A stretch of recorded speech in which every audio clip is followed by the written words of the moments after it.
so where was I at? And yeah, I've decided to sit on the floor. I'm not sure. I feel like I couldn't really think of any like a good space to sit. And usually, I don't know why, but I just feel comfortable sitting on the floor. And I looked back at the last video, and I realised, sorry, that door's a bit squeaky behind me, just in front of my cupboard. Right, I realised that the lampshade in the reflection of the mirror was like wonky, and that is because my little girl likes to jump up and smack my lampshade. So yeah, that I tried to cut as much of like the background out as I could. But yeah, so going back to my testimony, this is part 2. I'm going to hopefully get to the point, really. That's the aim of the game today. So I'm going through the law of attraction stage where I feel like I have to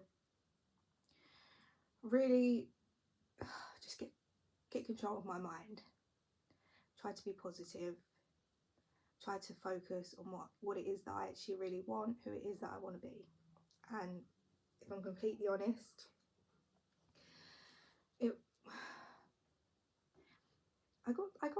I got some jobs during that time, and I thought, yeah, do you know what, I'm trying to be positive, and I got some jobs, but I seem to always have the same predicaments that were happening through those times. So as mentioned, it's really because I've been through so many stages and so many different things that have kind of woven the story together of my testimony and what's happened, that I have to be really, really careful not to keep on like flitting back forth to stories. But I'm going to try and split it up into little bits so we can go back over it, but just down to my testimony. So I go from Buddhism to manifestation, law of attraction.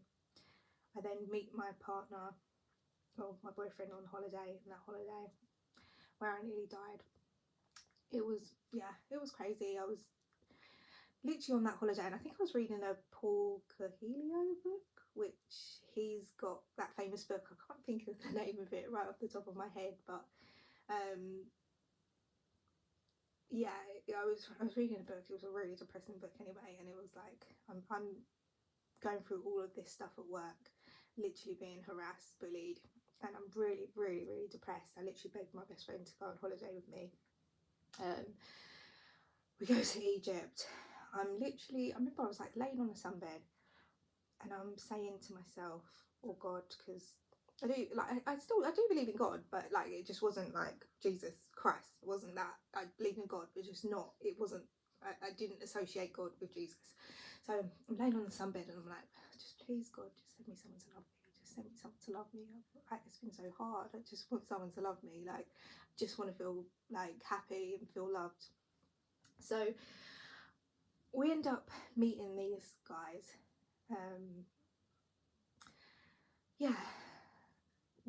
We connected because I was already, as I said, I had a very, very open mind.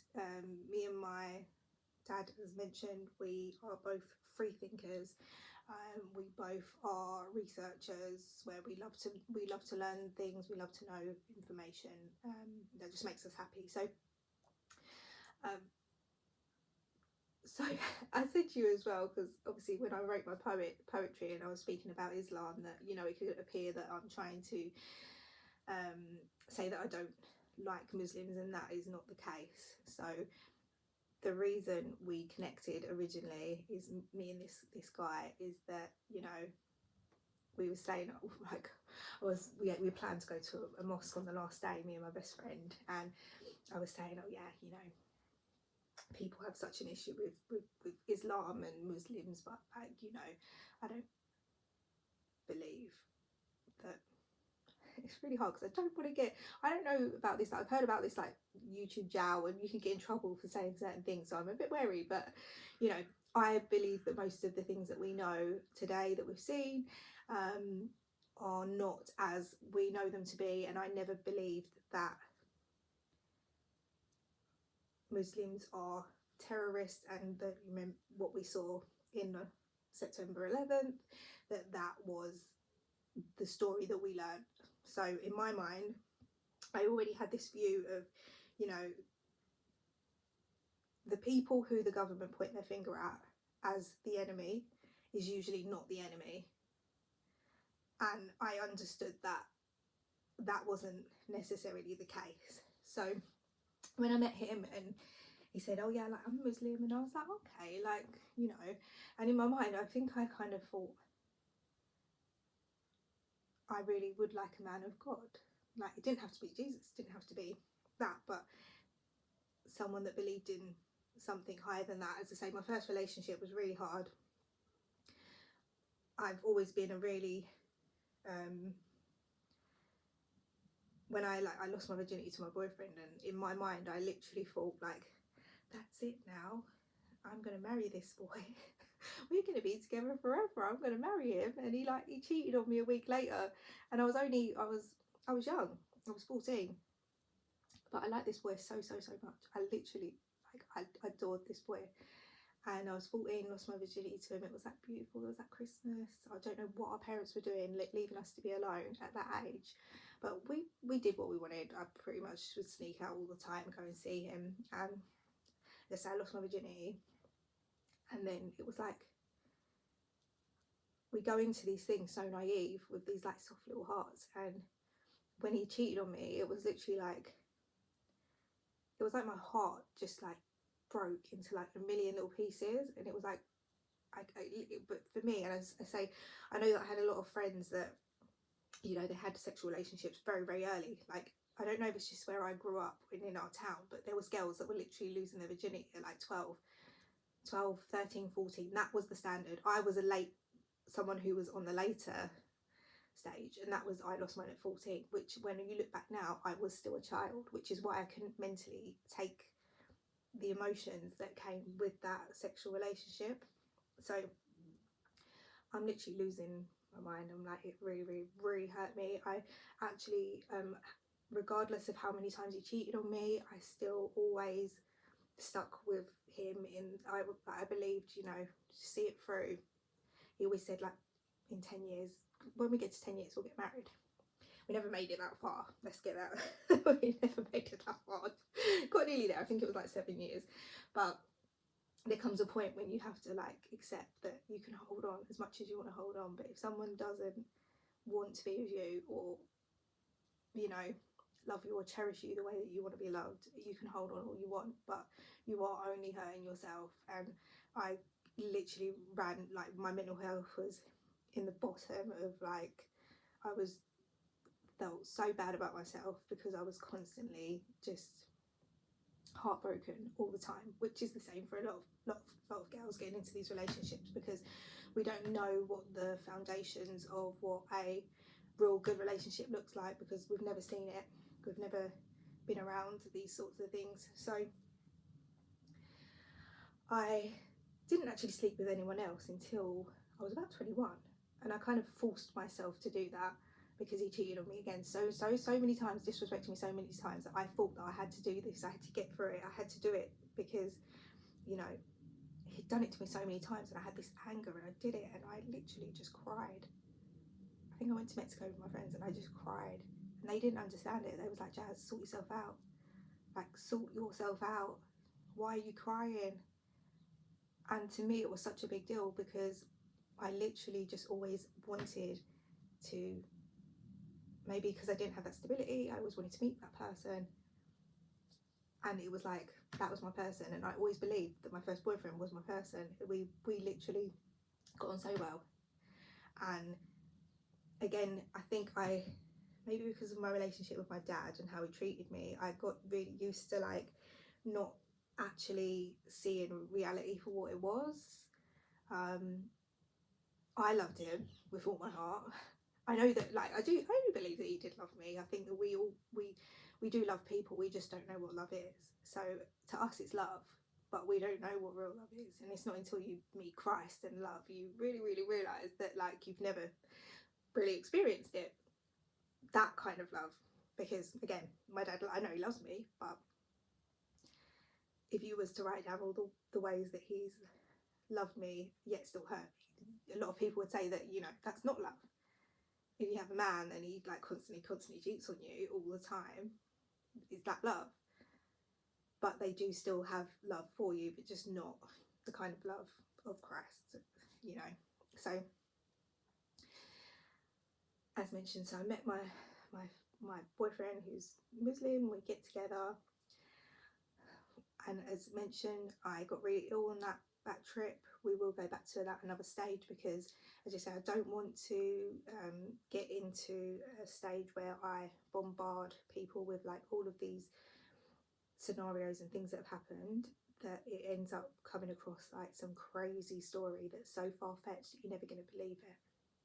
But there are things that sound really unbelievable that happened, but we'll get to in parts what went on that holiday. So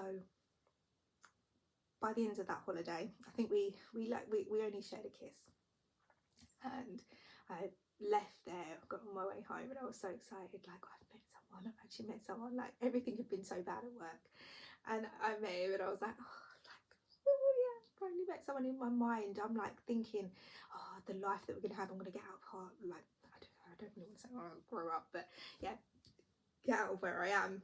I think when I met him, I just moved. So yeah, he seemed really nice. When I look back now, he was really like, he barely worked. He barely worked. He wasn't like, he was literally some like roadman, but you know what? He was actually a good person. We really connected in regards to like, do you know when someone's just really, they're just a soft, like funny person? And I'm like that as well. Like, I'm not perfect. I come from like badness. So we had a laugh anyway. But it wasn't really, I don't think, serious for him. He lived at home with his mum. He was like mummy's boy. Like, he wasn't really looking for that next stage. So he wasn't like deep in Islam or anything like that. But as after we met and we came back, we started to spend more time together. He started to get more into it. So we'd watch videos together, and we'd just learn about all the things, as I say, like the shaitan and the dajjal and jinn, and like these things used to like kind of play on my mind a lot. So I'm learning more and more about it, and yeah, as I say, I am feeling like a bit more secure, because a lot of the things growing up that really hurt me or made me really confused, or you know, the things that I really wanted, like they say, like family, mum, dad, secure things that I needed. It wasn't just that I wanted it, I needed it. And it made sense to me, you know, that we need that kind of teaching. We need to be taught. We need to know that like there's like rules that can make things better for yourself. So we're watching more and more stuff. I said to you that like I am trying to get diagnosis at the moment for being neurodivergent. So for me, things are really black and white. So as we're watching this, as mentioned, I got pregnant. As I'm learning about all this stuff, we'd only known each other 6 months. I'm still at the job where I'm being harassed and bullied, and I'm really depressed at that time. Still smoking weed a lot as well. So I'm living in a shared room, a room in a shared house. So when that came across, I was really, really shocked. It's like, oh my goodness, like I don't know what I'm gonna do. And I think I told him, and he seemed happy in the beginning. He was just like, you're gonna have to give up smoking, you know, and like he seemed receptive. He literally came back the next few days, and he was like, no, like it's just not gonna work, like. And they kept saying these little things like, oh, can you put your, like, do you have to put my name on the birth certificate? So I'm just like, whoa, okay. I'm really gonna end up like I'm gonna end up doing this on my own, aren't I? And I think at the time, because everything that was happening at work and the way that I was being made to feel, I really did truly convince myself, like, I can't bring a baby into this. I'm not going to let a child be bullied and treated the way that I'm being treated. And because it was quite like things that were about my image, how I look, my features, I think it made me like really worried that like I'm going to bring a child in the world who's going to resemble me, and they're going to feel the same pain that I'm now feeling. So I went through with the abortion, and I have to say it was like the worst thing I've ever done in my life. I'd never fallen pregnant before, and I say I was literally in a sexual relationship from 14 with my boyfriend. I only slept with one person up until, as I say, age of 21. I had not really much experience with those sorts of situations. So I've gone through with it. Even on the day sitting in the reception, like, I still to this day go back to that moment and can't believe that I didn't walk out and I didn't not do it. I remember we're sitting in the receptionist, and in the reception, and I'm literally, he's next to me, I'm holding in my tears, and this woman walks through with her baby, and it was like, it was meant to, I don't know, maybe they was like that was a Christian person, and they literally went in there to do that, as if to say, like, this is your final chance. And I didn't. I still went through with it, and as I say, I think it was a real shock to Ertan, because he, oh, his name. Oh no,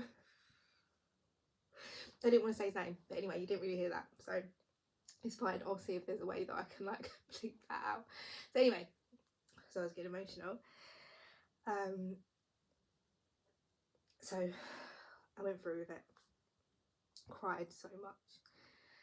After, I felt like a slight sense of relief, but I was still, in a lot of physical pain.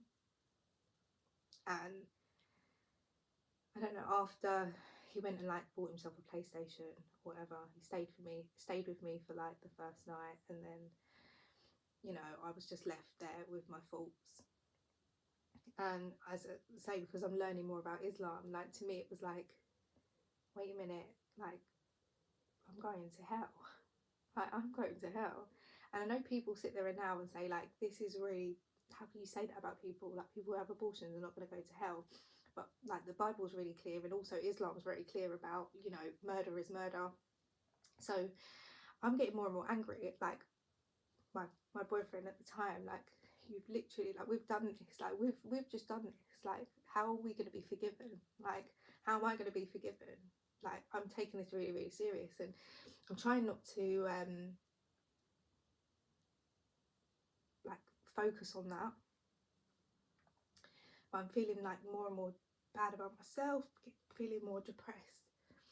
And around about the time that I would have given birth, I don't know if anyone else has been through this, but, like, every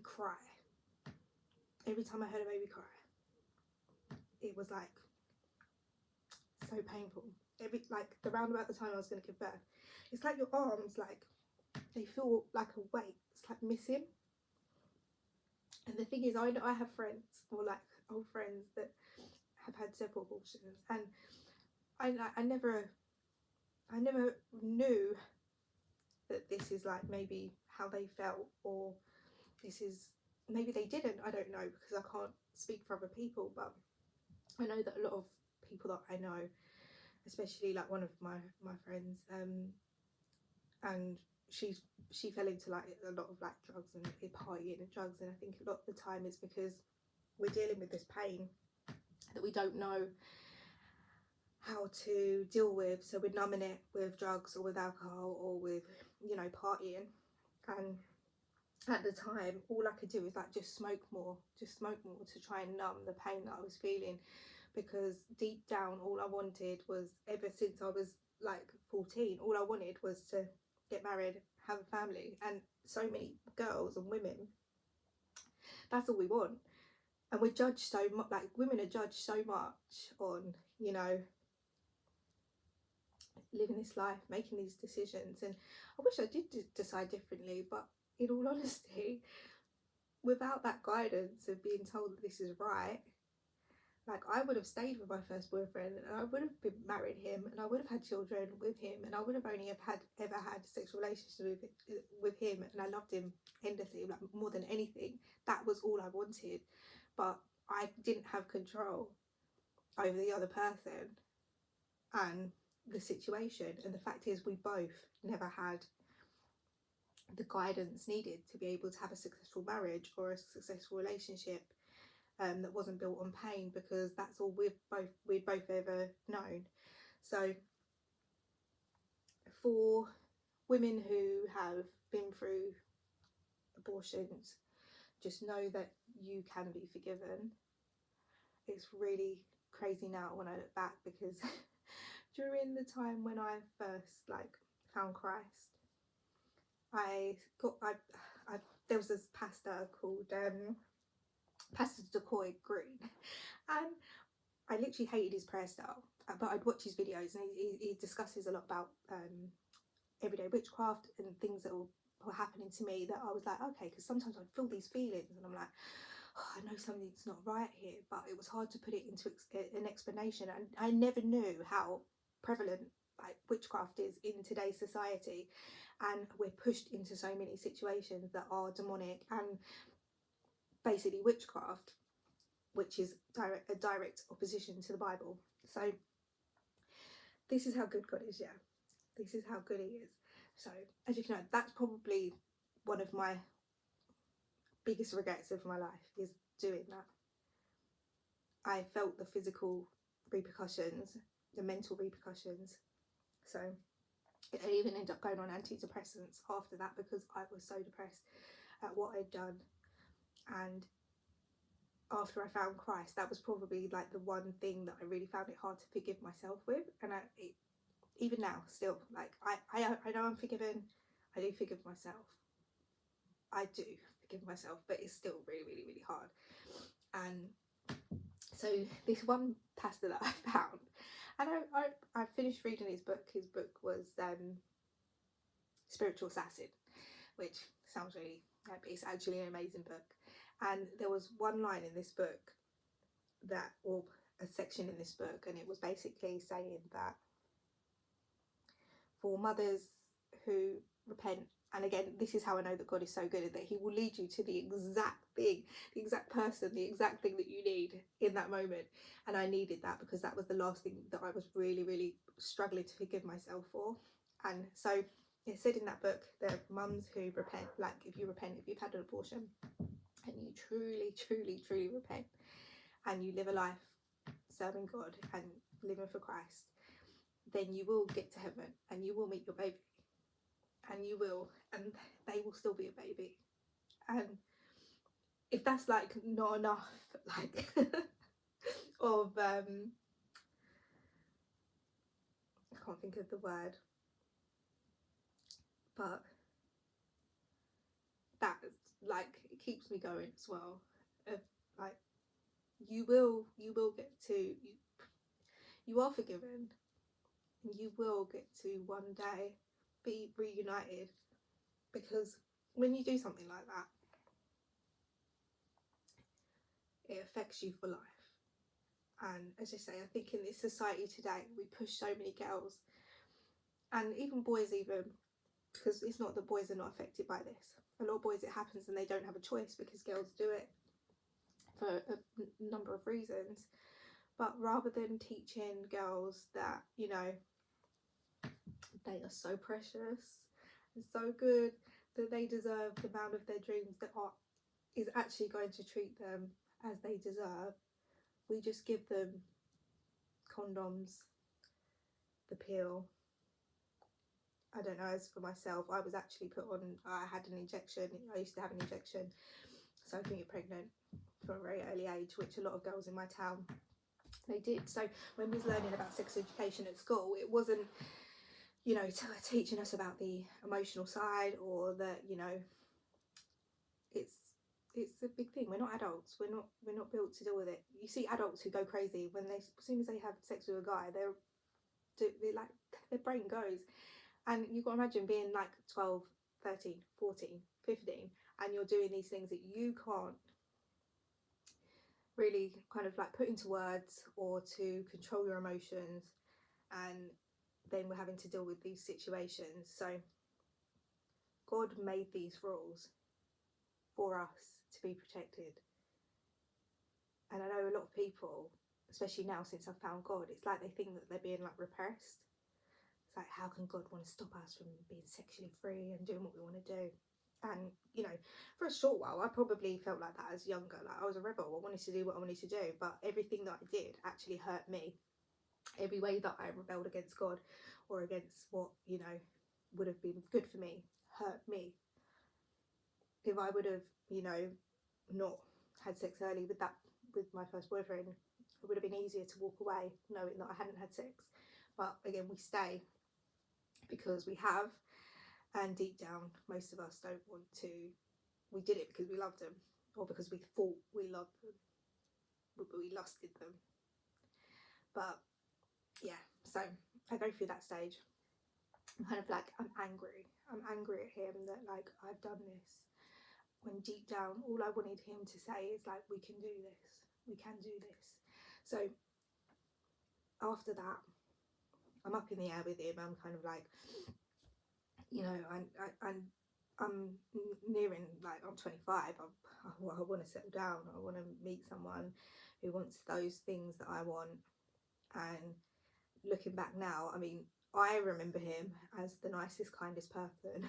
But I don't know, maybe I do, like, see people as I want to see them.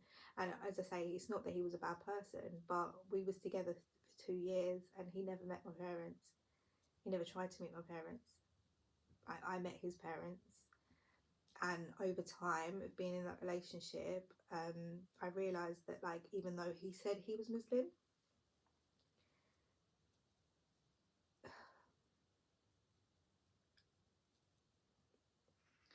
maybe he wanted to be Muslim, he considered himself to be Muslim, but there's a lot of people, Christians, Muslims, that believe that they are or claim to be, but yet they still do things. And it's not about, like, sinning. Like, we all sin, we all do things. Like, we might drink. You'll say you're a Muslim and you might have a drink. That doesn't mean that you're not, your heart's not with that religion. But it's really difficult because I don't want to be, like, mean and say things about people, but it's really important to understand my testimony. So in that relationship, as time's going on, I was already depressed because I dealt with everything at work, and as mentioned before, I'd lost loads of jobs. So I'm just fresh out of, I left this job where I'm being harassed and bullied. I'd already been through several situations like this before as well, and again I was starting to believe it's a me problem. It is just a me problem. So after that, I'm trying to get another job. Things have gone crazy where I lived. I ended up living with his family, which was lovely. Like, I was so happy, like, you've let me live with you. But I started to have, like, really, really, really, really crazy dreams. Really crazy dreams.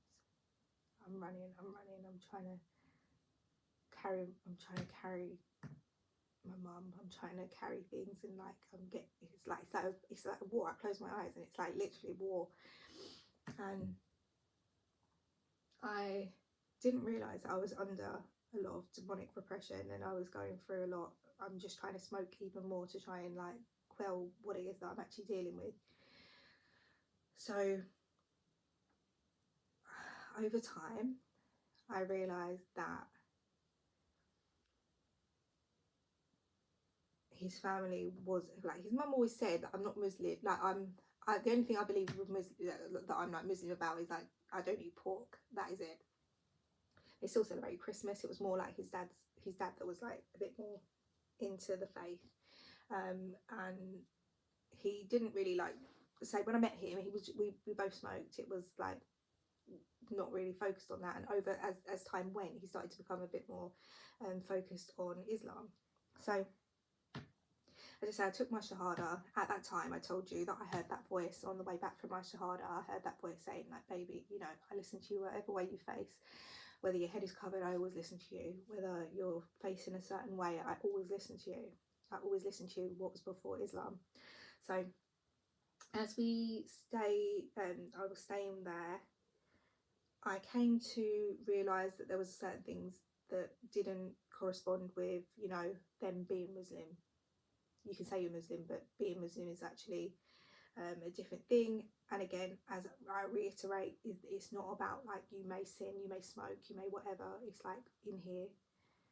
And I remember us going for dinner one night with his family, and he had young nephews, and the uncle was saying, you know, if you want girls, you need to get money, and you need to have nice cars, and you need to have whatever. And I said, you know what, God first. Like God first. And their faces were like, and I'm like looking at my boyfriend like, I thought you guys were all Muslim. It's like God first. Why is me like, why is me saying that weird? So over time I started to realise that like maybe what I'm learning, I'm taking it literal to like other people claim to be something. I wasn't like wearing a hijab or anything, like I wasn't at that stage, but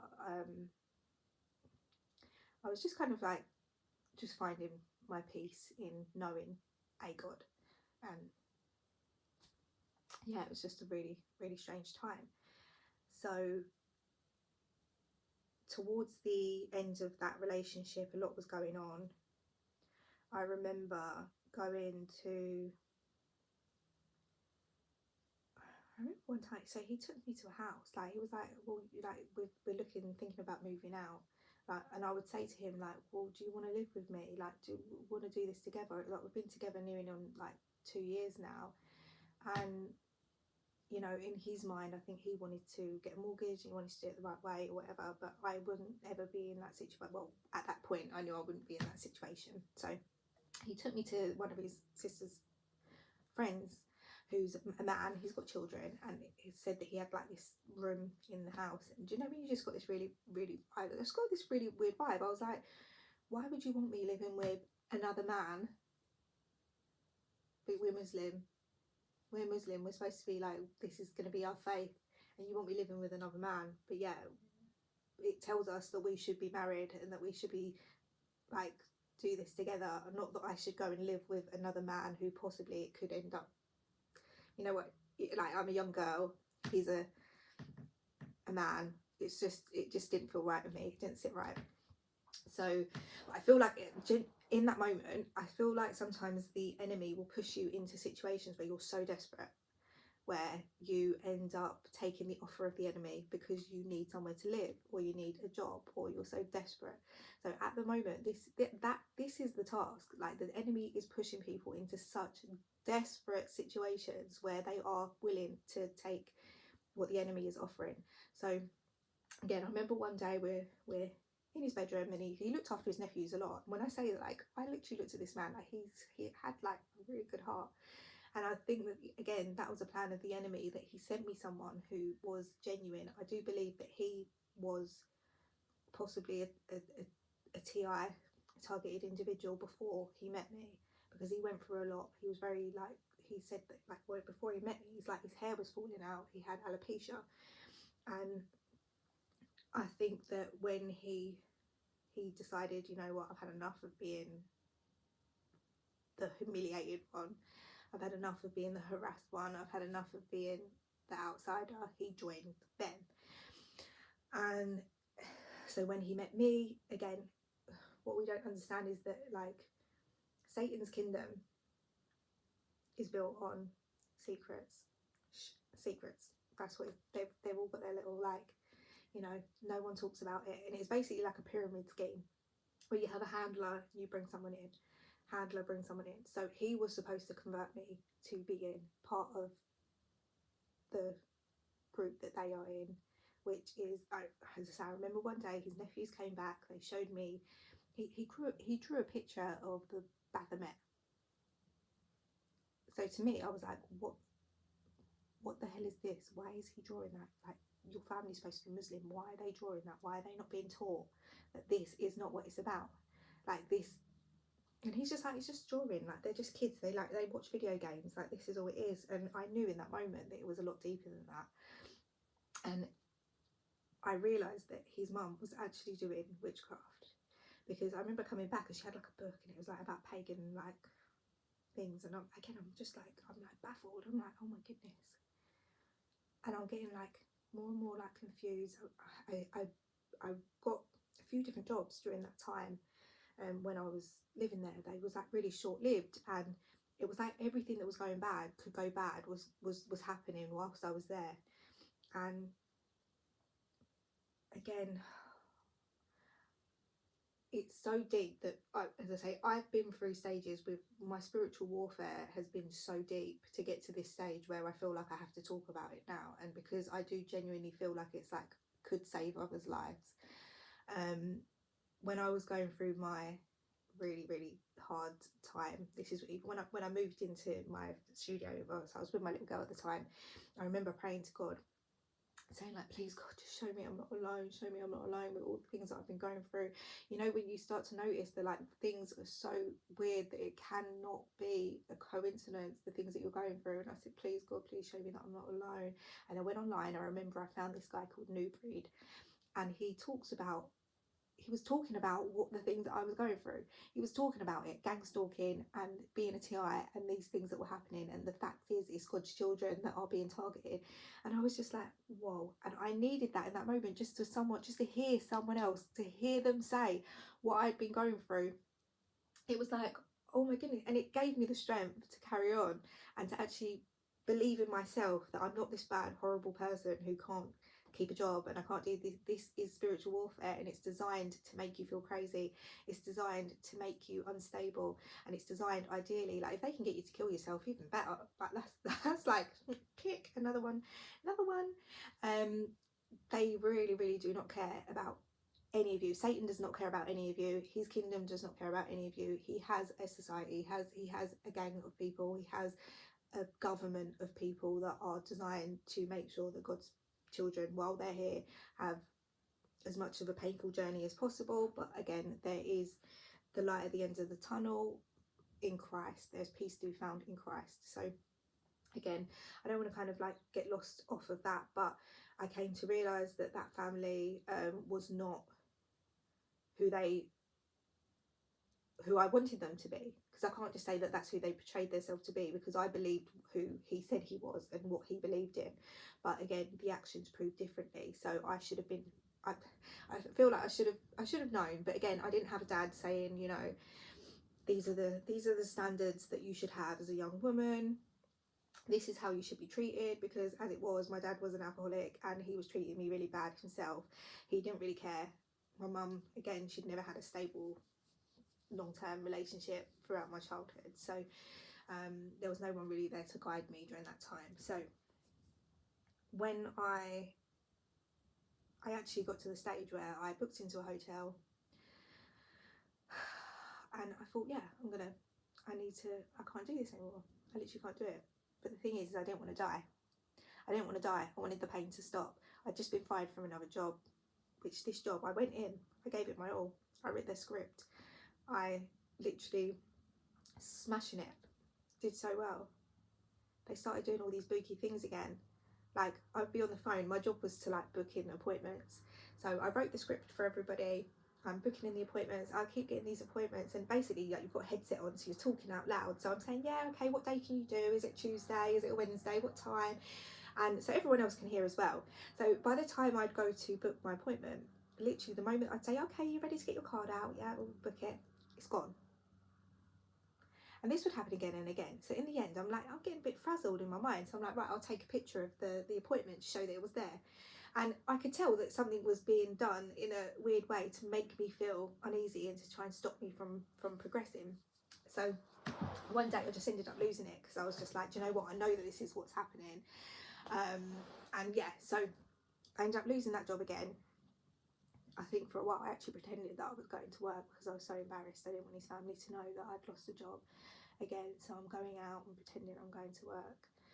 And, you know, I think that is the plan though. They want you to go and be so upset that you will go and you'll end it and you'll do the job that Satan needs you to do, which is for you to go to hell, join him. And, you know, I'm not going to do that. So I went to that stage. I felt like that, and in that moment I literally cried out to God.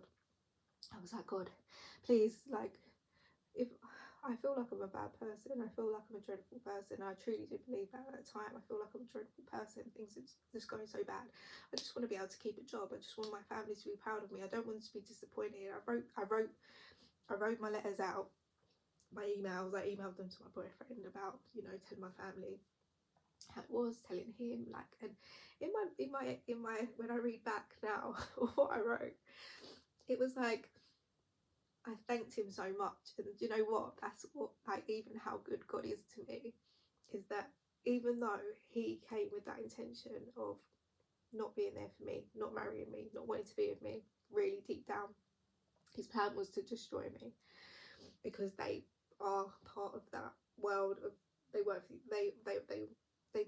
made their decision, let's put it that way. And I don't, it's really hard, because now I know that, like, as I say, the way that the world is built up, that Satan will make it so hard for you, so hard, that you feel like you have no option. So I can only forgive them now. But the greatest thing is, during that thing, the worst thing is, even though he came to do harm, I actually got, like, what I needed for that bit of time, because even though it was bad, I'd never really known good. So I still got a friend for like 2 years, but we became really good friends. I still got, like, a bit of, like, companionship. So it was still what I needed. And God just said, like, I still, like, even though, you know, I had to let you learn, but it was still, it's just been really good to me.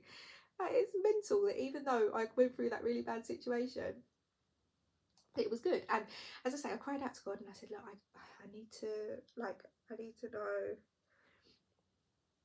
am I crazy? Am I crazy? Like, crazy, God, because if I'm crazy, just please just let me die. Like, please, I can't do this anymore.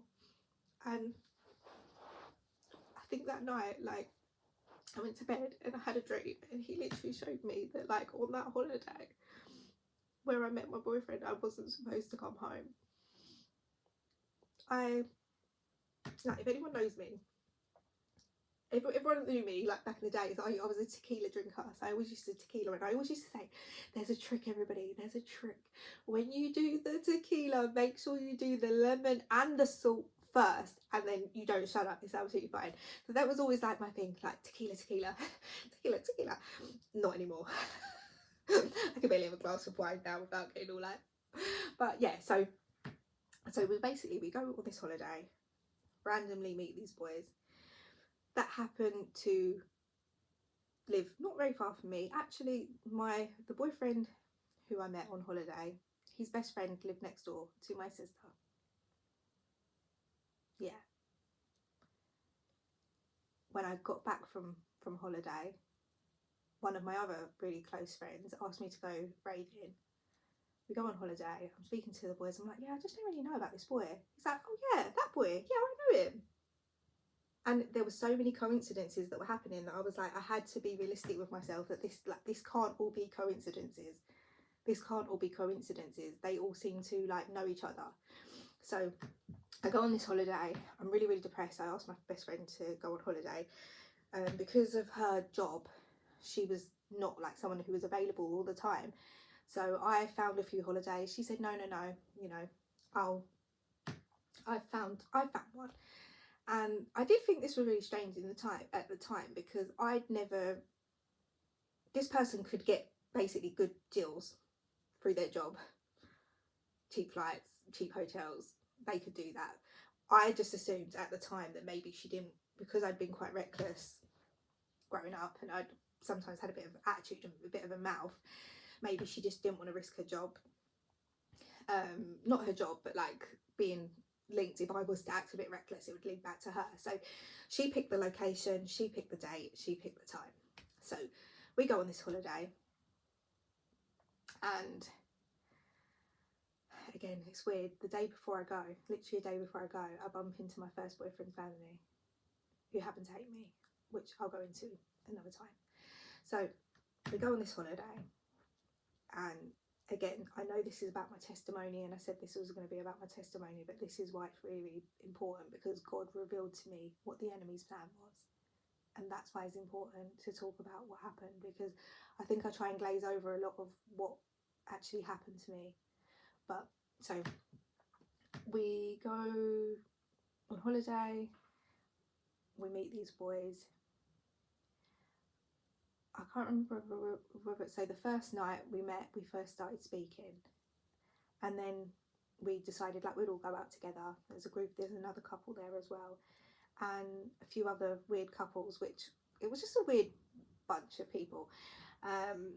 So the first night we went out clubbing, great, we met these other guys, and then we kind of got talking to my boyfriend and his few friends at the time. And then I can't remember, I think it might have been, yeah, so then we get invited to this bar, and it's called the British Bar. And the other guys that we'd met before, they literally said to them, you can't come with us. You can't come with us to this bar because you're Arabs and this is a British bar. You're not allowed to come. So I didn't really think much of it, because again, it's not until years later when it was revealed to me what was revealed to me that that's what had happened. So we go to this bar, and obviously the first thing I'm like, oh yeah, we need tequila, and I'm at the bar and I keep saying like, oh, I need a lemon or a lime, can you please get me a lemon or a lime, please can you get me a lemon or a lime. They're obviously not English, so they give me a lemon or a lime, excuse me.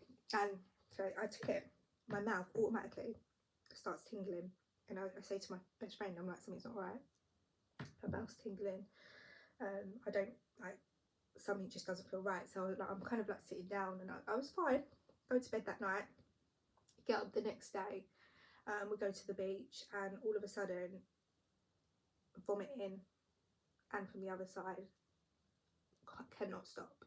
So I've gone up to my room, and I'm like curled up on my bed, keep going to the toilet, and I'm curled up on my bed, and then eventually I'm just laying on my bed and I'm shaking and I'm rolling, and I'm becoming delusional, and I'm crying. And when I say when I'm crying, I mean I was like, oh, crying, I'm whining, I'm making these really, really strange noises. And in that moment, all I thought was, you know, I'm gonna die, or something bad's gonna happen. And I remember saying to my best friend, like, I haven't got insurance, I didn't buy insurance, please just go and buy me some insurance right now, go and buy me some insurance right now, because I need to go to the hospital and I need help. So she goes off, she's like, yeah, well, first of all, in the morning she did actually say, I'm gonna, because I was just laying in bed, so she just said, I'm gonna go out for a bit and I'll come back in a little bit. So by the time she came back, I was like, get me insurance now, you need to go and get me some insurance, you need to make sure, like, I need a doctor. So she goes and sets up some insurance for me. She comes back, and in the end then she goes and calls the doctor. So the doctor comes and he gives me this big injection in my butt. When I say it was, the needle was like massive, and in that moment it was like I could have said no to that injection, and I could have actually just died if I wanted to. I do believe that, like, looking back at it now, I wasn't taken to the hospital, no tests were taken to see what that was that caused that. I was just given an injection, it was just fine. But it wasn't fine, it took me I wasn't fine, let's put it that way. I couldn't eat properly again for like the rest of that holiday. I left that holiday looking like really, really skinny, because I think I after he gave me that injection, I fell asleep.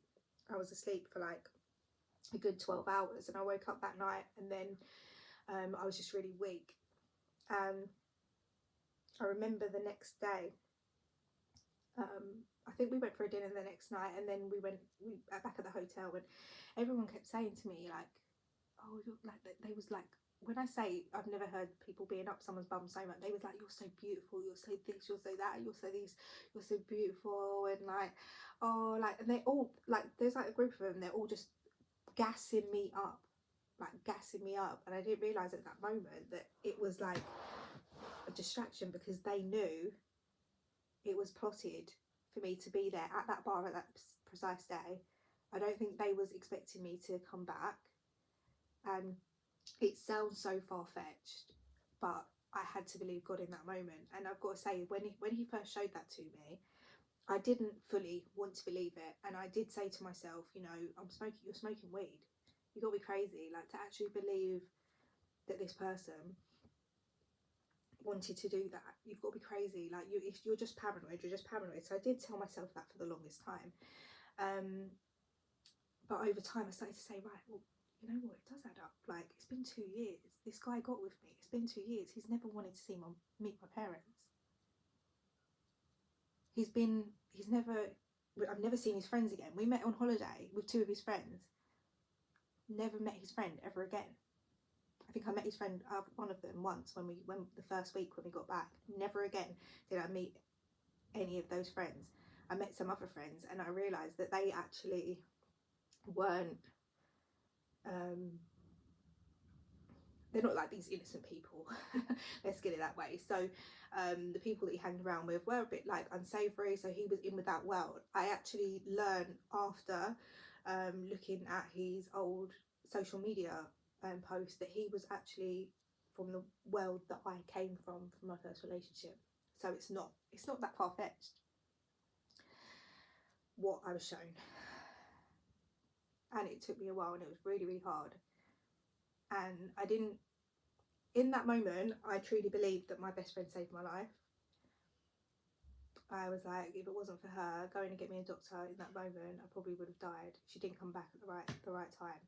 So I always had this, like, you know what, I'm so lucky, like, it wasn't really an issue. But over time,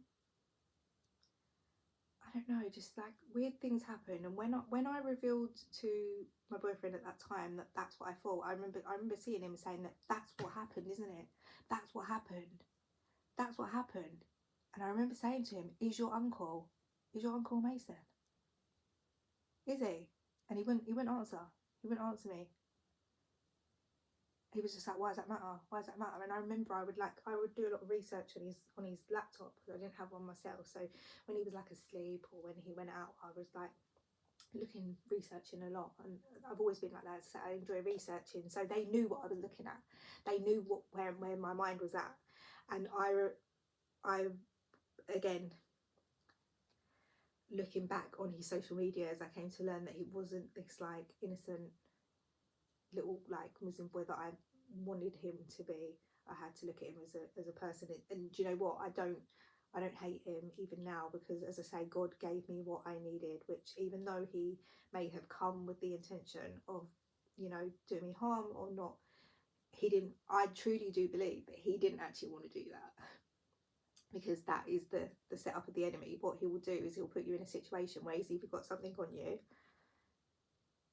you need something from him, or he can say, you know what, you're going to get in trouble unless you do this for me. And they go along with it, and they do it out of fear of their own life or what's going to happen to them, because deep down, like, he was really kind. Like, he would literally work a whole 12-hour shift, 7 till 7 in the morning, come back in the morning and make me toast and tea and toast in the morning. And like, I literally would, like, I would hug him so tight. Like, I needed that. I needed it. And I don't want to keep saying literally, because I get in that even saying literally. But yeah, so after I had that revelation, something just said to me, you know, you have to cut loose. So I go and I moved to this other house, and shortly before that, his mum actually went to like Edinburgh or something like that. It was weird, because he said she'd never been away on her own. She'd never left that, like, she'd always been at home, never travelled. And I felt under like such demonic repression at that time. And I remember I was smoking a lot as well, and I would look in the mirror and I'd look in my eyes, and I swear I could see something in my eyes. It was like, it wasn't me. And I was full of other addictions at that time. Felt really like I needed something all the time. I didn't feel at ease. I didn't feel good. So all these weird things were happening, and I already felt like I was under observation because of what happened at my old place where I lived. Like, clothes were getting stolen from my room, the camera pointing in my room. All these weird things were happening. So I called out to God. He showed me this vision.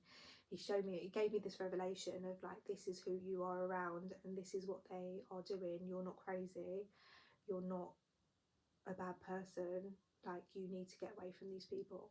So I've gone off and tried to get get away, but deep down I still loved him. And again, I didn't have nowhere else safe to go either. So I was just kind of like, where do I go? So I started speaking to my ex, and again, I have to be honest, I was so up in the air. I didn't feel loved. I didn't feel whatever, that I did do wrong things. I'd meet up with my ex because I just genuinely needed somewhere to go. And it sounds really bad even now, looking at it now, because that is my daughter's dad. But I ended up having a child shortly after we broke up with my, well, he was my ex then, but now he's my daughter's dad. So after that, I then got with my ex, who again is not of God, let's put it that way. But that's the way that it works, is that like, unless you are in Christ, you can be deceived. So during that time, I got a job just before I fell pregnant. I got this other job, and just like lots of my jobs, I've always had this like particular coincidences that when I would join a job, I would always usually join the job and someone would join at exactly the same time as me. And they always usually became like a competitor, or someone who, you know, they were liked and I wasn't. So at this job, when I lived at my old house, I joined this job and they hired 3 of us together, and we became like what I thought was really good friends. And we'd like, I was like, for the first time, I was like, oh, I'm making some friends, like this is really nice. And I know I'm jumping back, but I just want to make it clear of like, this leads to the final testimony part. So when I'm working at that job, I met these 2 girls, and we went out clubbing and stuff like that together. And I remember her coming to my house, and like, there's certain things that you feel like they like ask you a lot of questions. They're like trying to find out a lot of things about you. And it was almost like she had, I don't know, a preconception, but like she was like really overly friendly. And so one day we go to the cinema, and I invited to my room, and we're in my room, and I went to the toilet and I come back and whatever, and I had this like this A4 sheet of like all of the declarations that I had, and I think it was things like, you know, be more present with my family, you know, get up on time, exercise, read, like all these things that I wanted to do over the year. And I caught her taking a picture of it. And I remember I walked in, I was like, what are you actually doing? Why have you taken a picture of that? Like, that's personal. Why would you even want to take a picture of that? And I think in that moment, I didn't want to really believe that like there are people that are actually sent to do these things to you and act like they're your friend, and they're just there to find out information. So I'd already had that situation. As I say, it was like never ending confusion, never ending situations that were just very, very similar. So fast forward to the next time I get this job, after I've broken up with my Muslim boyfriend, and I'm kind of like seeing my ex at that point, and I'm still kind of in Islam, reading a lot of quotes and things like that. It's not like I'm like reading the Quran or I'm like praying daily, but like I'm reading a lot of quotes, and I'm finding a bit of peace in, you know, just quotes about God. And again, I joined the job at the same time as this boy, and he seemed really nice at first, but they always do. And it became clear again that it was like we were competitors against each other. I had experience, he didn't have experience, but he came all the way from like the Midlands for this job. No friends, no whatever, just came to, and it wasn't like it was like this career. It wasn't like you're having a career in London. It was like we're working in like a little, like, it was like an estate that, you know, like a lot of offices are in London, or they're on what's the word, like industrial estates. So it's like a little tin office. Like they're nothing that I personally would not be moving cities for, like what isn't a a job that appears to be like career based orientated, with lots of progression. So the manager, he was actually just another, like lots of managers within London, by the way. So he was a bit kind of like weird with me, really nice in the beginning, as they all are. And I will say this happened to me so many times.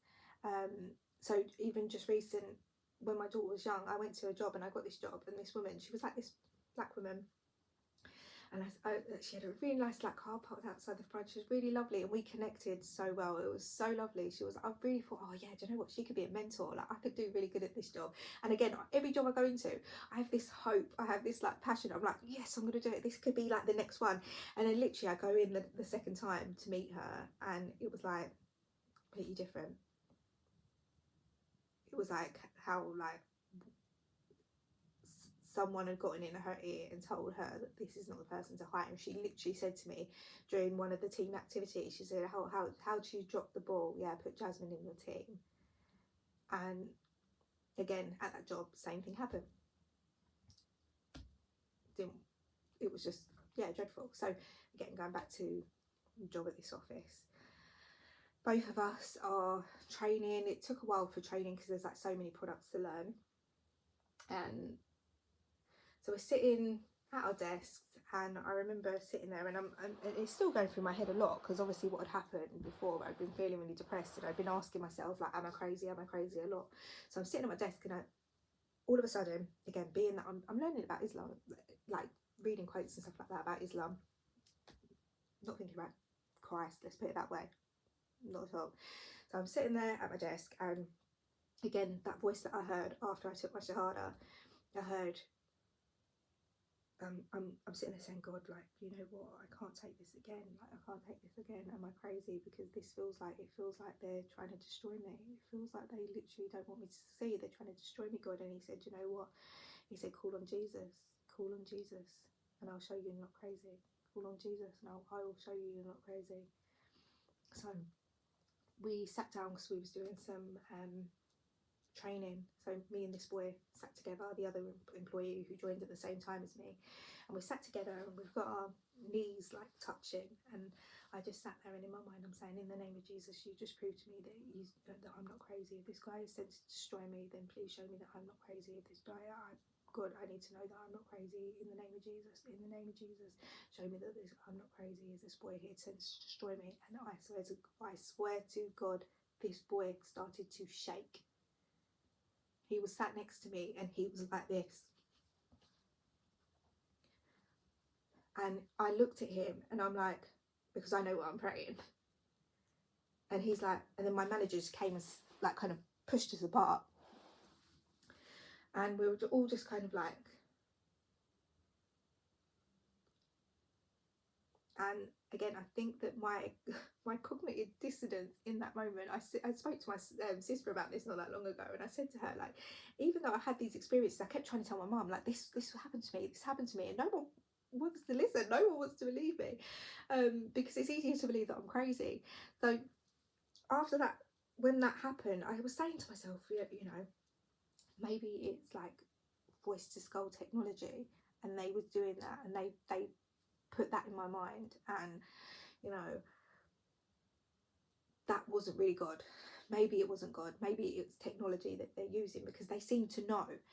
It was like after, like, he came in like a few weeks later with a Bible, because I had this like knowledge of, like, they would say like King James is the Bible you need to read, and I remember him coming in with this Bible, and I thought, that's so weird. Why would you come in with a Bible? Like, that is really weird. But as you say, during my time of learning about Islam, one of the things that they said again and again, like most of the people that we would listen to, is that, like, Jesus is not the begotten son. So Islam's very similar to Christianity, and they would reiterate that Islam is very similar to Christianity. They believe in Jesus, they believe in Christ. However, he was not the son of God. He is not God. He is not son of God. He was a prophet, just like Muhammad, just like all the other prophets. He was not any different to any of those. Muhammad was the last prophet, and he is the only one worthy of praise. So in my mind, I always thought, like, why do they, like, even though you know, they've got all this thing about Muhammad, like, I seem to hear more about Jesus than I do about Muhammad. Like, all you keep saying is, like, Jesus is not the begotten son, Jesus is not the begotten son. So in my mind, I just, like, I don't know, like, it just, in that moment, I just didn't fully understand it. So it still took me a while to actually fully process and register what happened to me in that moment. And funnily enough, after that, I fell pregnant not that long after that. And it was, again, it was dreadful. Like, all I'm saying is, when you don't follow God's blueprint, what he wants for you, you might get what you want, but it will be painful and it will hurt. And I'm not even saying, even if you do go down, like, the right path in regards to, like, all of the steps that you should take, it will still possibly really hurt. Because marriage is not perfect, life's not perfect. But it was, like, as I say, I got part of what I wanted, which was it was actually, again, what I needed. Had I not fallen pregnant in that moment, I probably would, well, again, I can't say that, but I felt like I was ready to shut the door.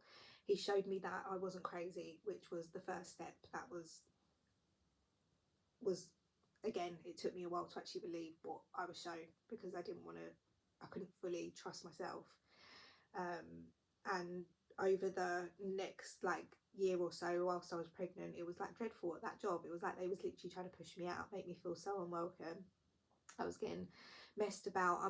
I basically went from, like, kind of being, like, homeless, and I've just obviously come out of that relationship, shown what I was shown. I'm scared, I'm frightened, I've run back to my ex. In a way, I do feel like I just didn't have that security. I'm not saying that I was taken advantage of, because I ran to that person looking for a sense of security. I ended up, as I say, pregnant, and it gave me that little bit of hope to just hold on a little bit longer. And as I say, during that time, I was literally, like, homeless, moving house to house. Throughout my pregnancy, I lived in an office block, which in my town, there's a lot of office blocks now. So for about 6 months of my pregnancy, I lived there alone, because my daughter's dad, we did try and work out, you know, where we'd move, where we'd live, but he's very, like, particular as well. And I think because I was still struggling with my mental health at that time, it was probably best that I needed to just focus on myself and going to work. And I couldn't accommodate his needs in that moment as well, and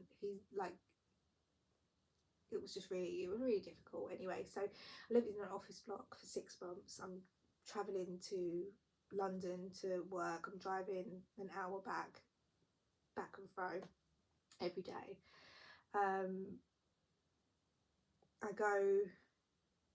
I get moved at that point to another temporary accommodation, which was a house with other people. 4 weeks,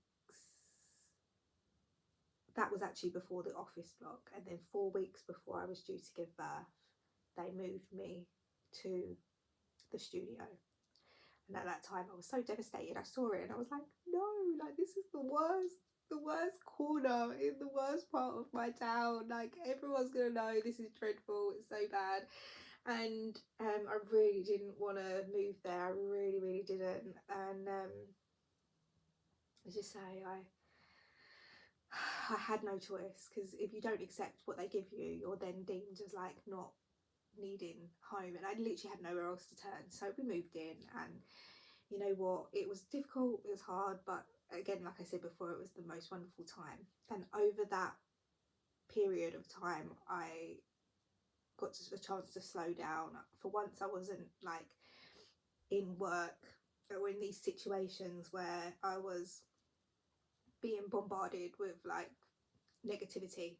So I was, like, in this little, like, bubble of joy, just with my child. And, you know, luckily my mum was around a lot, and that's another reason why me and her dad didn't live together, because I knew that my mental health was really important at that time, and that I was pregnant, and that I really needed to have that support. And I don't think he understood that I was like, I need to be close to my mum right now, because he was working like sometimes like 60 to 80 hours. He was like working really, really hard. He's a really hard working person, but he often was at work.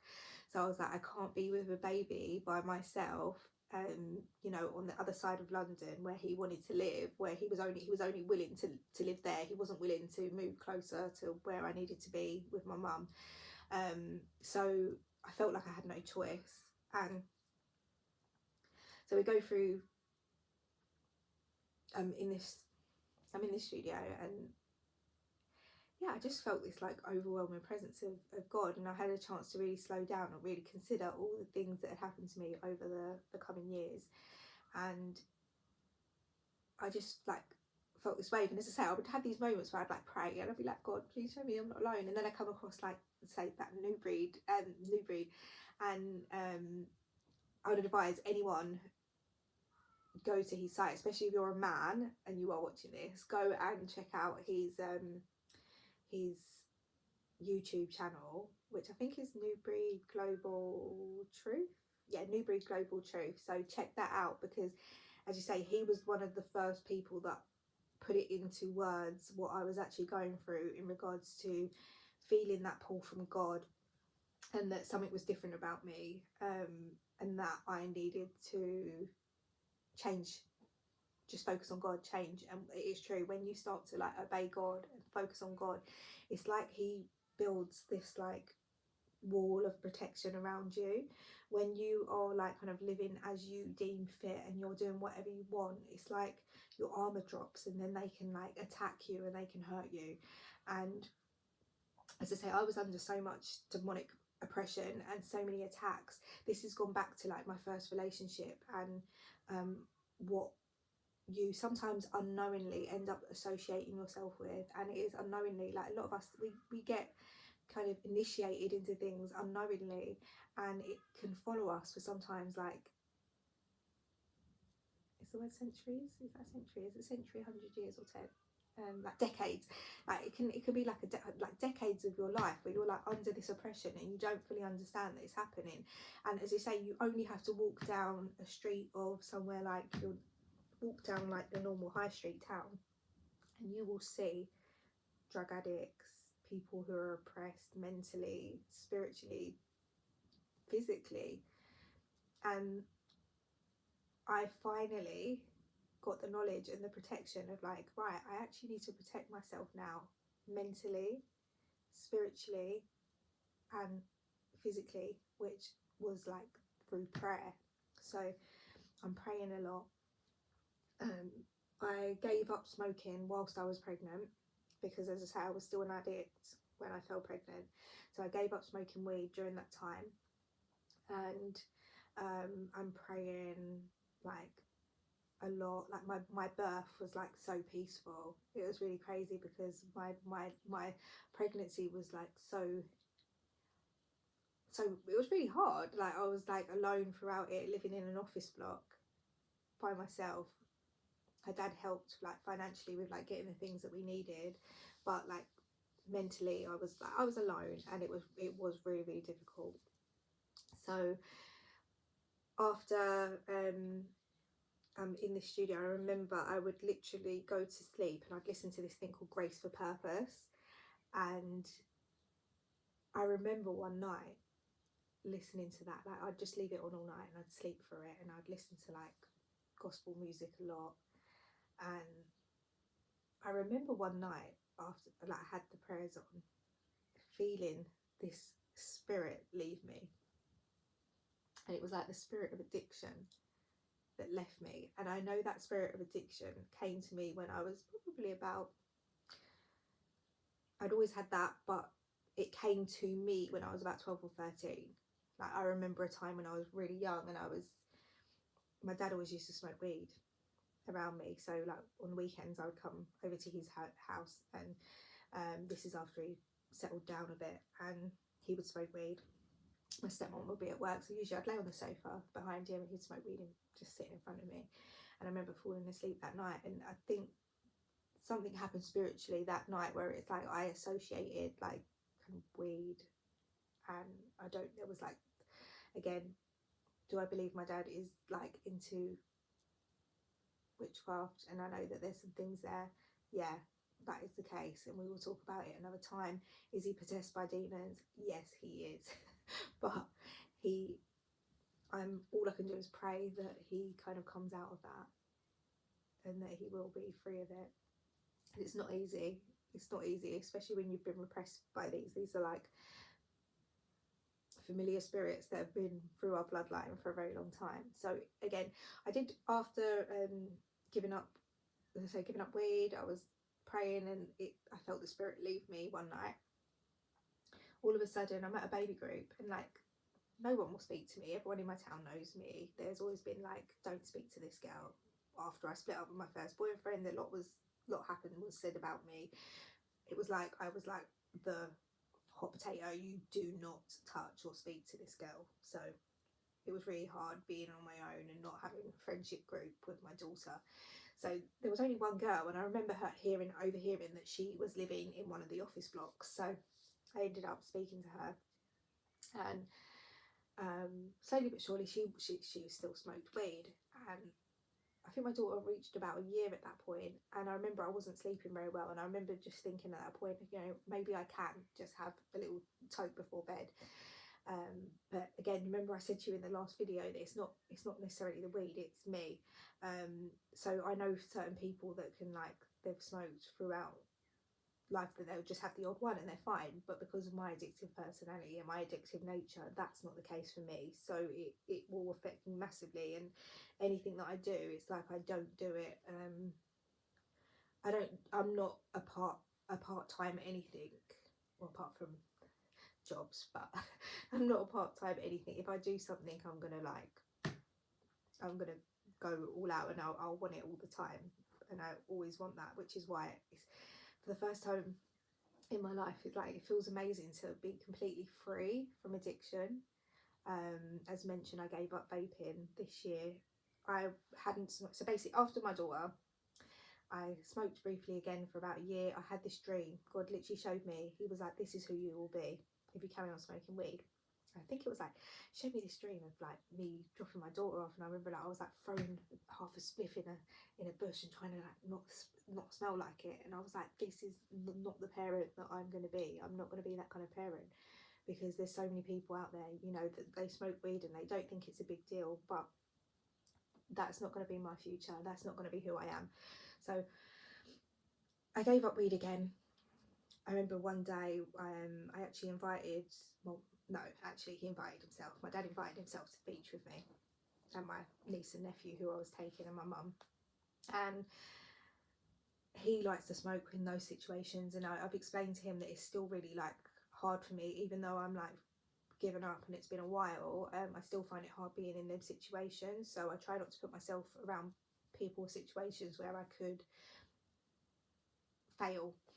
And he always took that really offensive. He's like, well, no, you don't smoke weed and you think you're better than everyone. And I'm like, that's not the case. I'm telling you, it's because I still have like a bit of weakness there. So we went to the beach, and he had like a vape, and then obviously he's smoking weed. So I think in that moment I thought, oh, that's like the lesser of like, I can't smoke weed, I'll have a little bit of a vape. Anyway, I ended up smoking, I got one the next day. The next day, carried on. That went on for years.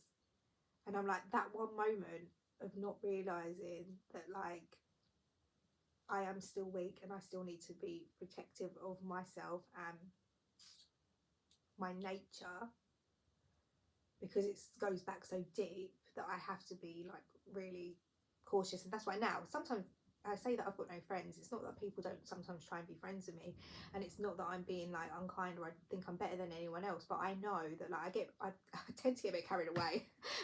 I'll get carried away with people, and if I'm with people and they're like, oh yeah, I'm having a smoke or I'm having a drink, I'll be like, yeah. And then if I have a drink, I'm like, not that I've never been like a wild like drinker or anything like that, but like for me, because I don't drink or like anything like that often, it just affects me more. and I find that like I often feel like depressed the next day. I've always been like that when we was younger. Like my best friend would go on a bender, and she, don't get me wrong, she would always have the Monday blues. You know them come down, then Monday come down. Yeah, Monday come down, she's stressed out. But I was always like, one night was like enough for me, and I'd always feel really, really dreadful, and it would take me a while to get myself back up. So I just didn't really like that feeling. So for me, it was always, again, just weak, but it made me see that like I'm still open to things that, you know, could come in and destroy my health.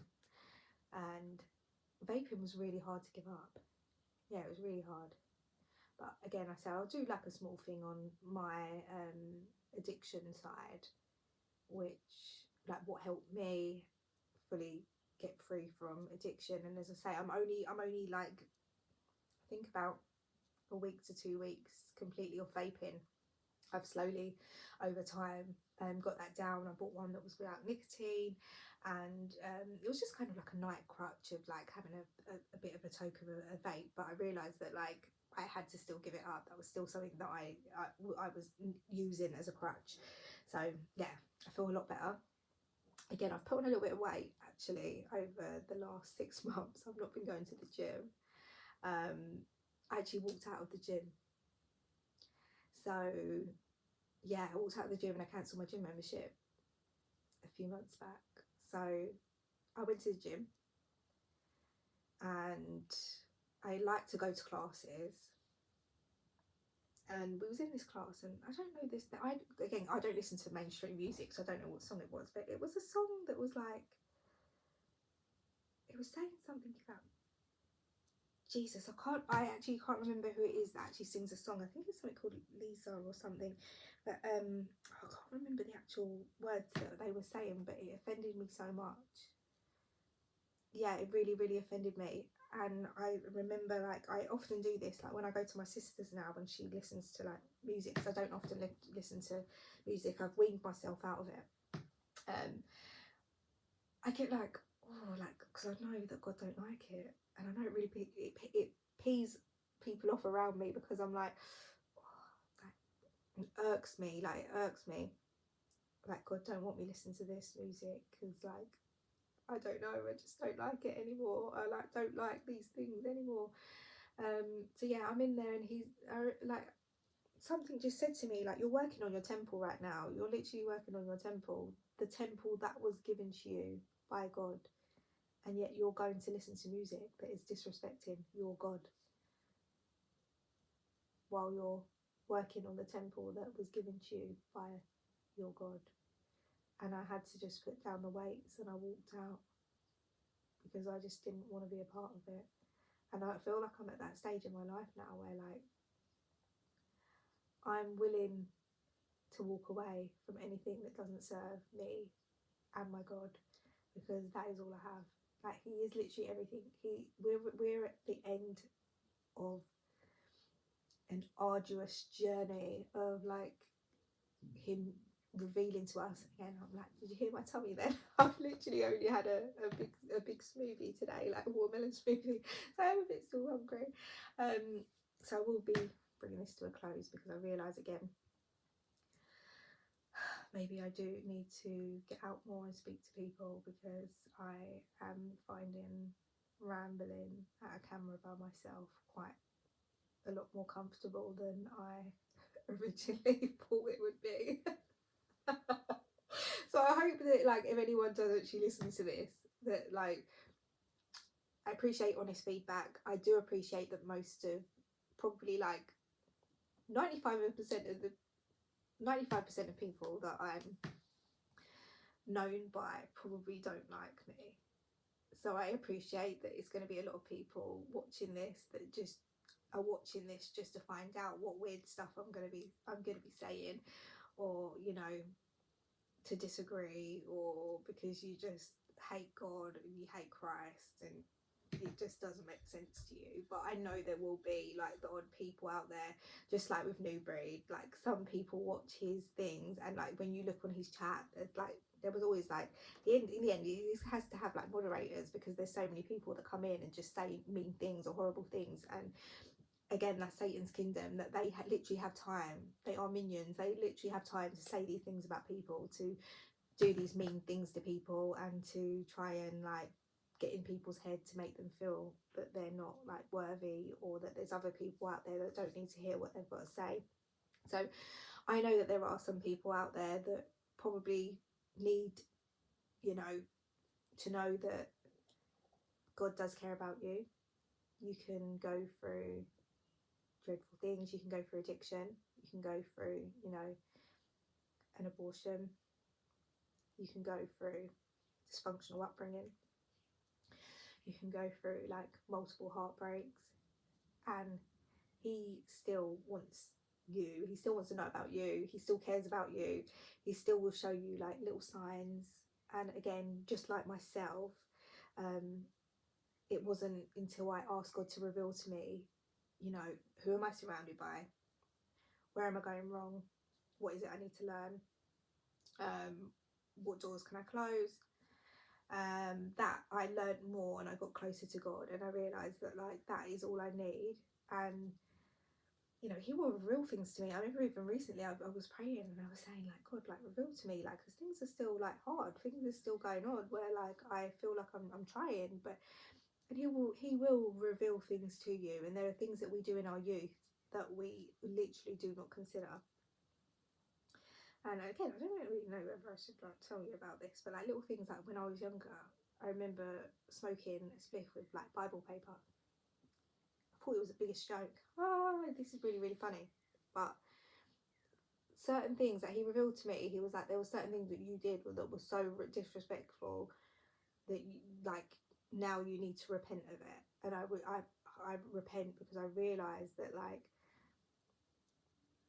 everything we do, one day you will stand before God and you will be judged. And like, as I said, I had those moments when as I said to you, I used to sit in my garden and I would smoke, and it was like I would think and think and think, and like I would just see all of these things. Like he'll be like, oh, do you remember when you went to Jamaica and like you were really selfish, like all you cared about was like going to the tourist things, and you didn't care about, you know, really interacting with your family. And there was like times that I was really selfish. In your youth, I think you don't really see it, you don't really notice it, and over time he kind of like he reveals you to you. And I know when I wrote my stuff online, my poetry, that like I was talking about Halloween and, you know, being holy, and it kind of like gives off this air that I think that I'm holier than thou, and that I think that like I'm better than other people, and that really isn't the case. I've done so many dreadful things, I've made so many mistakes, I've come so far as who I am as a person. But when it comes to like witchcraft and learning that like witchcraft is real, and that is the direct like opposition of God, and the Bible tells us not to mess with those sorts of things, it is really, really important that people know that like we should not be opening those doors for our own good. He doesn't tell us not to do it because he is just this mean dad who just wants to protect you. He literally wants to protect you. He is literally trying to show you what the evil people of the world, sorry, my tummy is still rumbling, and the evil people of the world actually do want to do, and they do want the minds of you and your children, and given the chance they will literally see you in an early grave. And as I say, there's so many young people dying via suicide, via all different sorts of things, you know, or going out and doing like party drugs, and they don't really that's the last night of their life. Or even at the moment you've got like there's been like quite a few stories of like girls going on a holiday or being used as drug mules, and you know, we fall into these traps sometimes because we do just genuinely not know better, and because it's like our parents are so far into this world that they don't even know how to teach us how to protect ourselves. So I'm hoping over time, as I get, as I say, more comfortable, which to be honest I do feel pretty comfortable talking, which I am surprised at. I watched the first video back, and you know, oh, there was was one thing that I wanted to say about that video, because sometimes I say things and you'll get to know with me. Like I think I'm pretty funny. I think I'm pretty funny. That is the opera word. Whether people laugh is a different story, but I still think I'm like hilarious and funny. And I know that I said I was like about my sister's kids coming out Indian, and I realised like some people might see that as offensive, or like I'm trying to like make a little dig, but I'm really not. They just came out looking Indian. And like what's even like funny, my child actually came out looking like, well, she went from like different stages. It was literally like, when you have mixed race children, I swear it's like battle of the DNA as they grow, like for months, and it's like they go through this like, and she was like, some months she was like Chinese, and then she went Indian, and then she went like, looks a bit like me, and then it looks a bit like a dad, and it's like, yeah. So like when I say these things, please don't ever take it to offence. As I say, I literally love everybody equally. I think everyone's great, and even though, as I say, we have these like perceptions of even, you know, white people being bad, all there is no race of all people that are bad. God will touch who he wants to touch, and I have literally experienced bad people of all races and good people of all races as well. So I hope that nothing that I will say in those things that will like hurt anybody or upset anyone, but I think it's important to just be yourself and just have a giggle and have a laugh. And yeah, so I hope that, I think I did fully share my testimony. So yeah, he really is amazing. He will keep shouting at you, and he will keep telling you what it is that you need to know. And sometimes you are just surrounded by the wrong people. Sometimes you are surrounded by people who unknowingly are not what's best for you. And it's not until you bring yourself out of that and get alone just with God that you can really focus on where you need to go forward. And a lot of I remember in that time when I was in that flat, and I felt I was like really under, like, I was going out and I was dealing with a lot of like street theatre and just crazy things. I would go to the dentist and the people would be kicking off in front of me and going on, and it happens quite often. It's a tactic used by the enemy to create negative situations in your life. So you might go out and it's like constant like negative, and then that ends up taking your energy, because that is what the enemy wants you to feel. They want you to feel negative. So, you know, I've had situations recently in my daughter's school and they've just been really negative, and it's like, I don't want to be negative. I don't want to feel that way. So, you know, sometimes it's just putting that aside of like, this is, once you can sit there and say, this is what the enemy wants. The enemy wants you to feel negative. You need to do the opposite.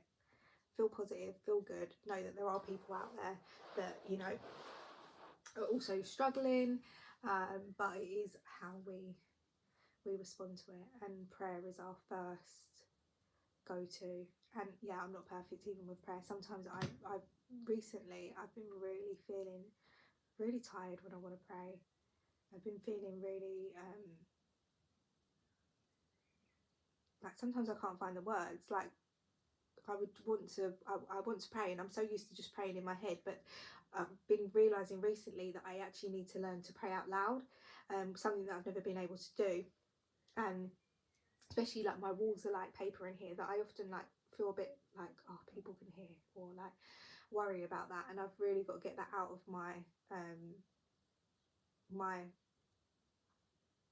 mind, that like I need to be confident and loud about my faith, and confident and loud about my God, because I serve a very big God, an undefeated God, an almighty God, a God that doesn't fail, a God that doesn't lose, and he will not lose this battle. We will not lose this battle, because we are on the side of the good God.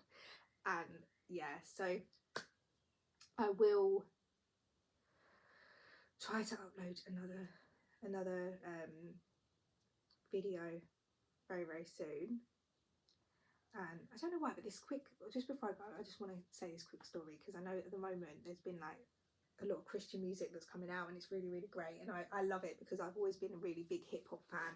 So I grew up listening to like Cameron, and like I loved like rap. And so me and my dad, we'd listen to like the Chronic album, or like we'd listen to Dr. Dre, and we'd always smoke, and you know, that was just our bond of like what we would do. And I remember when I first started coming to God, and I'd want to like listen to songs about Jesus and about like gospel songs, but I'd feel really embarrassed, and I'd drive along and I'd be like, and I remember like God saying to me, when you was listening to those songs that were about like with Dre and Eminem talking about you know, one of his most popular songs, you know, is like walking off with two broken legs, call the cops. I mean, you were the last set fucking dogs.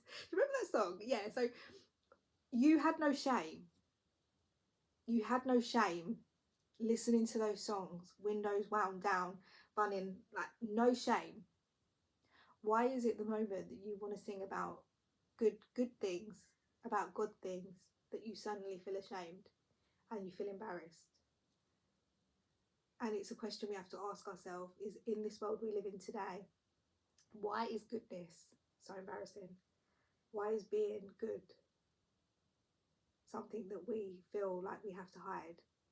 Why is being bad cool? Why is listening to bad things that talk about murder and all these bad things seen as cool? And there's a reason behind it. So again, that will go into another episode hopefully soon. Another video. I am going to try and do this more often. So yeah, we'll see. But yeah, thank you for watching. If you did get this far, it's an hour and 36 minutes long, because it's a very long time. But yeah, have a great day.